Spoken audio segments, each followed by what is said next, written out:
Começando mais um vídeo aqui pelo canal Júnior Naturezando. Sejam bem-vindos e bem-vindas.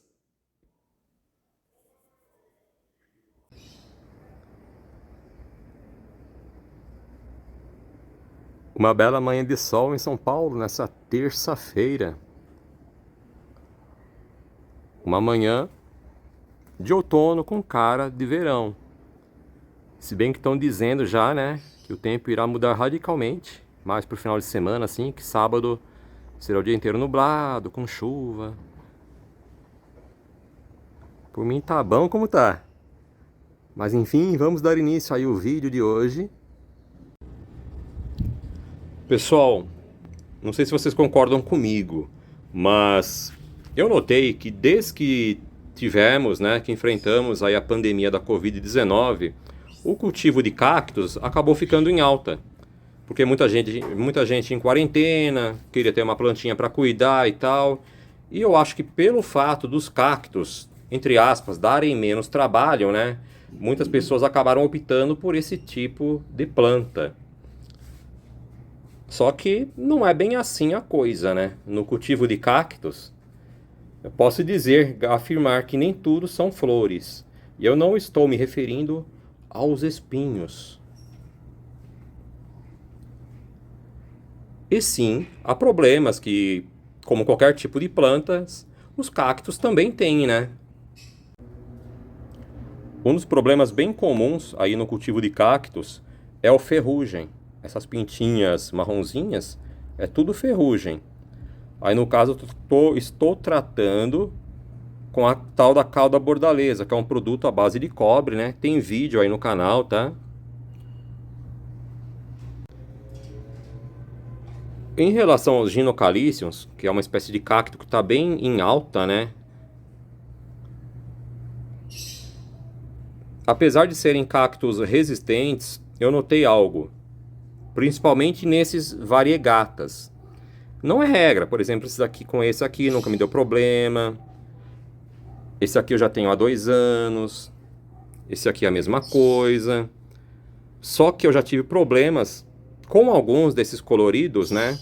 Problemas de raízes. Por exemplo, este exemplar eu notei que não estava mais se desenvolvendo. Nada. Daí eu tirei ele do substrato hoje, para minha surpresa, cadê a raiz? Ficou só esse toquinho aqui. Não sei se irá para frente, pessoal, porque eu já perdi cactos com essa mesma característica, né?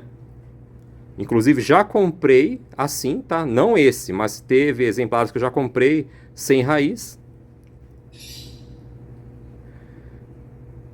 Então estarei colocando num substrato novo e tal, e ver se irá para frente. Eu tenho minhas dúvidas, porque como eu disse para vocês, eu já perdi alguns exemplares com esse mesmo problema aqui, de raiz desidratada, sei lá o que acontece, né?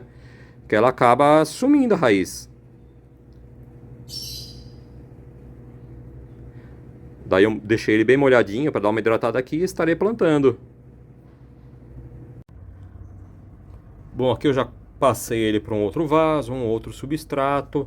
Eu não acredito muito que vá para frente, pessoal, porque como eu disse, eu já tenho uma certa experiência que quando eles estão com a raiz daquele jeito, naquelas condições, é difícil de ir para frente. Mas vamos ver, né? Olhando assim, tá bonito, né? Tá colorido e tal, mas o problema é que tá sem raiz. E como eu disse, eu já tive outros ginocalíceums e sempre dos variegatas, né? Com esse tipo de problema que acabou assim a planta secando justamente pelo fato da raiz não se desenvolver. Mas vamos ver.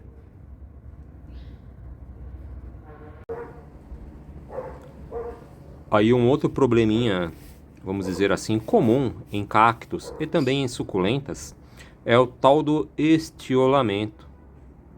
Aí para quem não sabe o que é estiolamento, né? É quando a planta começa a apresentar um crescimento anormal para a espécie. Por exemplo,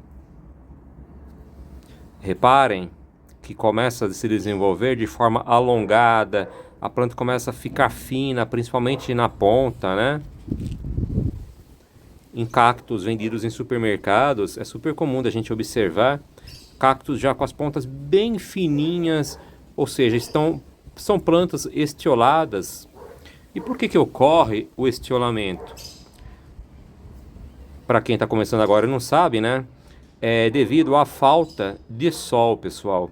A falta de sol, de luminosidade natural, que essas plantas tanto necessitam, né? Faz com que elas comecem a se desenvolverem de forma anômala.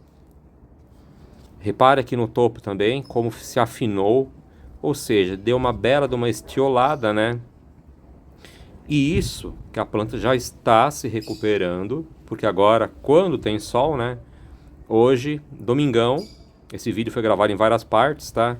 Então hoje o domingão foi extremamente nublado, ontem também. Então quando tem sol, estou mantendo essa planta no local onde tem bastante sol mesmo. Então ela já está melhorando. Essas brotações aqui, a gente já vê que elas já estão ficando gordinhas e tal. Ou seja, se a pessoa pretende ter cactos, e também muitas suculentas, né? Dependem de sol. Para ter cactos em local assim, onde não tenha sol, realmente não dá. Tem até uma outra espécie que dá até. Por exemplo, esta mamilária, que nem tem muita graça, né, pessoal? É bonitinha, ok, mas é uma planta meio assim, meio sem graça. Eu só gosto mesmo quando começa a frutificar. Tá frutificando já, então tem épocas do ano que ela fica lotada de frutinhos vermelhos e aí acaba dando um contraste bem bacana. Mas enfim, é a mamilária prolífera, é um cacto que não depende de sol pleno. Algumas outras mamilárias, por exemplo, mamilária gracilis, também não depende de sol pleno, pessoal. Inclusive, agora que está começando a época da florada dela, né? Já dá para observar vários botõezinhos surgindo. São flores cor de creme.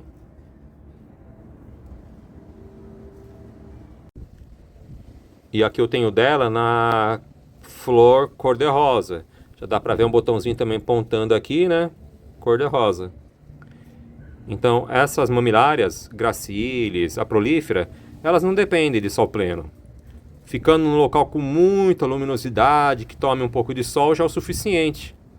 Mas a maioria dos cactos realmente depende de muito sol para se desenvolverem bem, ficarem saudáveis. Agora, deixando de falar dos problemas dos cactos, né? Vamos ver também agora o lado mais bonito assim dos cactos.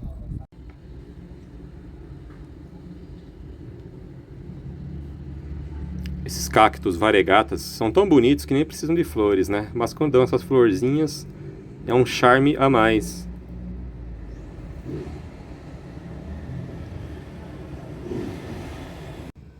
E aqui, pessoal, as florezinhas deste Ginocalício. Agora, detalhe, essas flores não são do cacto matriz. Quem acompanhou meu vídeo passado, viu que eu mostrei os botões, né? Aí hoje é quarta-feira e as florezinhas estão abertas. Reparem só que essas flores são desse filhotinho aqui. Olhem só o tamanho do cacto e já com duas flores. Inclusive esses cactos não serão removidos para serem replantados. Porque para quem não sabe, quando eles são de uma cor só, no caso eles são de um cor de laranja intenso, né? Não dá para serem replantados passados para um substrato, por exemplo. Porque não criarão raízes, já que eles não têm clorofila, né? Para serem plantados com raiz diretamente no substrato, somente se o cacto for variegata. Ou seja, ele tem que apresentar uma parte, é que a flor está encobrindo, mas ele tem uma parte vermelha e a outra parte é normal, que parece até preta, né? Mas é que é um verde bem escuro mesmo, que se tomar bastante sol acaba ficando com essa coloração bem escura. Então, os variegatas, eles têm partes que produzem a clorofila, né? Então, o cacto sobrevive, ele vive.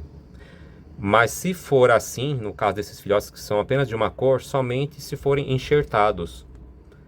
Daí a pessoa coloca no enxerto, né? E aí sim.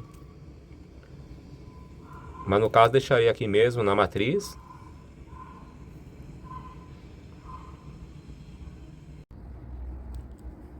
Aqui essa flor já é o quinto dia que reabre. Bem durável, né? Olha lá, uma mosquinha. Tá escondida ali na pétala.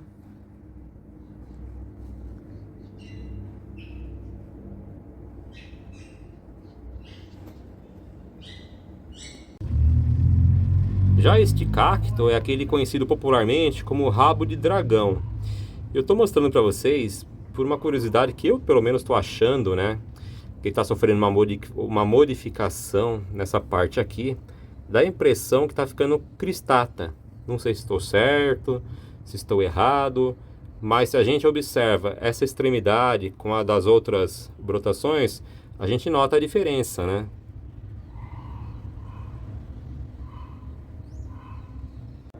Vou ficando por aqui. Já agradeço a todos e todas pela audiência. Muito obrigado e até o próximo vídeo.